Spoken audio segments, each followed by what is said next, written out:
சாய் மெய்யன்பர்களுக்கு வணக்கம். பாபா நமக்கு சொல்லியிருக்கக்கூடிய நவவித பக்தியில 3வது வகை பக்தி ஸ்மரண பக்தின்னு சொல்லுவாங்க. ஸ்மரணன்னா நினைத்து கொண்டிருத்தல்னு அர்த்தம். நீ என்ன உன் மனசுல நினைச்ச மாத்திரத்தில் உன் அருகில் நான் இருப்பேன் அப்படிங்கறதான் பாபா சொல்லியிருக்கக்கூடிய விஷயம்.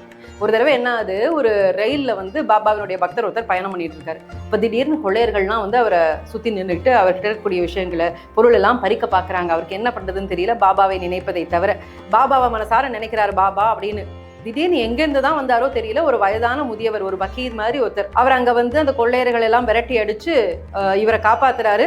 அவருக்கு நன்றி சொல்லலான்னு அந்த பக்தர் திரும்பும்போது பார்த்தா அவரை காணல. அந்த பக்தர் கொஞ்ச நாளைக்கு அப்புறமாக ஷீரடிக்கு போயிருக்காரு. அவரை பார்த்த மாத்திரத்துல பாபா கேட்டிருக்கிறார், என்ன அன்னைக்கு கொள்ளையர்களுடைய ரொம்ப பயமுறுத்திட்டாங்களா அப்படின்னு கேட்டிருக்கிறாரு. இவருக்கு ஒரே அதிர்ச்சி. நான் தான் அங்க இருந்தேனே, ஏன்னா அவர் தான் நினைச்சாரே பாபாவை நினைச்ச மாத்திரத்தில் நான் அங்க இருப்பேன்னு சொன்னதுக்கு இணங்க அவர் நினைச்ச உடனே பாபா அங்க போய் அவரை காப்பாத்திட்டார்.